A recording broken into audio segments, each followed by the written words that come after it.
Kemaksiatan Kaum Sodom oleh Dwiwanti Setianingsih. Judul Kemaksiatan dalam Perspektif Homoseksual. Pergi beribadah ke kota Mekah, tidak lupa minum air Zam-Zam. Supaya cerita ini diridhai Allah, kita awali dengan salam. Assalamualaikum warahmatullahi wabarakatuh. Adik lahir pada bulan Juni, keluarga gembira dalam gegap gempita. Pada hari yang cerah ini, izinkanlah saya untuk bercerita. Buah jambu, buah markisa, buah rambutan enak dimakan. Ini kisah bukan kisah biasa. Rapikan tempat duduknya, mari kita dengarkan.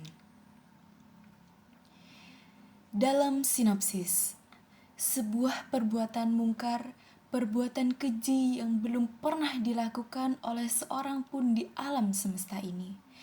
Mereka tidak patuh kepada utusan Allah dan melakukan perbuatan yang dilarang agama. Kaum tersebut terbiasa untuk melampiaskan nafsu kepada sesama jenis. Ajakan dan himbauan dari Nabi Allah tidak mereka hiraukan, hingga Allah turunkan azab yang sangat pedih kepada mereka. Hadirin yang berbahagia, siapakah mereka? Bagaimanakah kisahnya? Untuk mengetahui cerita selengkapnya, mari dengarkan seksama.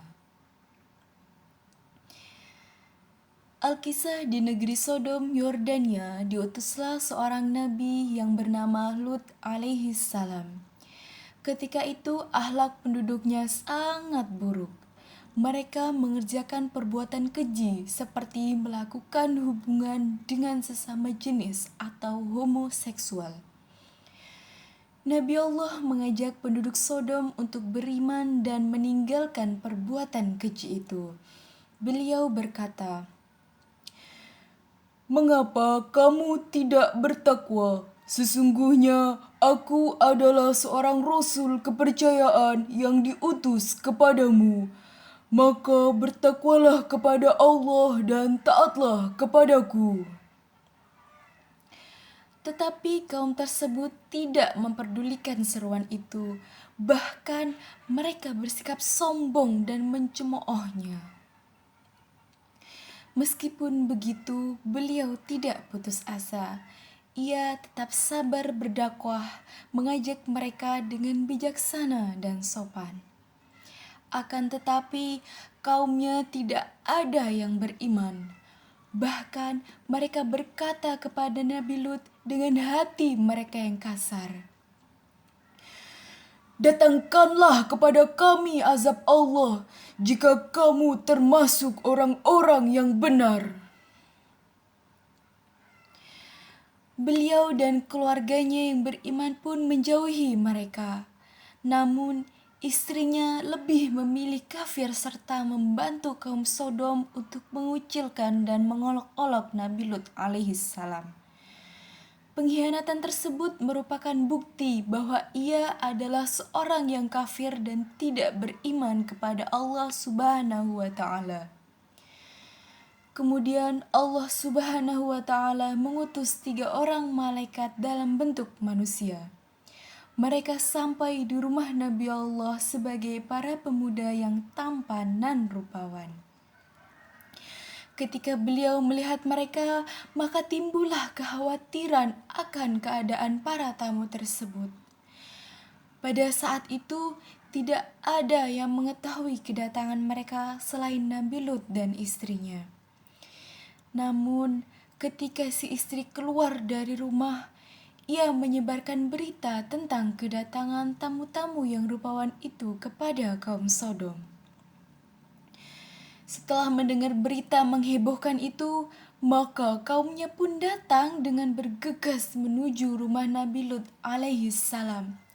Masing-masing dari mereka berharap dapat bersenang-senang dan menyalurkan syahwatnya kepada para tamu tersebut. Akan tetapi, keinginan itu tidak bisa terwujud karena dihalangi oleh sang Nabi. Beliau berkata,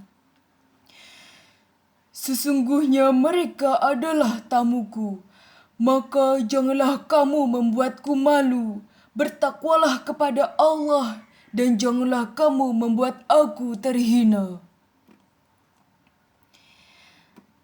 Saat itulah para tamu tersebut memberitahukan jati diri mereka kepada Nabi Lut alaihissalam bahwa mereka sebenarnya bukan manusia, tetapi malaikat yang datang untuk menimpakan azab kepada kaum yang fasik itu. Allah Ta'ala berfirman yang artinya, maka ketika datang azab kami jadikan negeri kaum Lut itu yang di atas ke bawah atau kami balikkan. Dan kami hujani mereka dengan batu dari tanah yang terbakar dengan bertubi-tubi, yang diberi tanda oleh Tuhanmu, dan siksaan itu tidaklah jauh dari orang-orang yang zalim. Quran Surat Hud ayat 82 sampai 83. Allah Subhanahu wa Ta'ala menyelamatkan Nabi Lut alaihissalam dan keluarganya yang beriman dari azab yang hina itu. Namun Allah tidak menyelamatkan istrinya yang kafir dan tidak patuh kepada suaminya. Kisah tersebut merupakan pelajaran berharga bagi kita semua. Bagaimana Allah menunjukkan kuasa-Nya pada kaum yang tidak taat dan lebih memilih untuk melakukan kemaksiatan atau homoseksual. Allah Subhanahu wa Ta'ala berfirman, A'udzu billahi minasyaitonir rajim. Bismillahirrahmanirrahim. ولوطا إذ قال لقومه أتأتون الفاحشة ما سبقكم بها من أحد من العالمين صدق الله العظيم.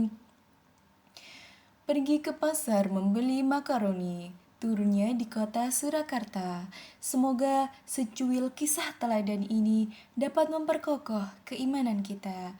Akhir kata, wabillahi taufiq wal hidayah. Wassalamualaikum warahmatullahi wabarakatuh.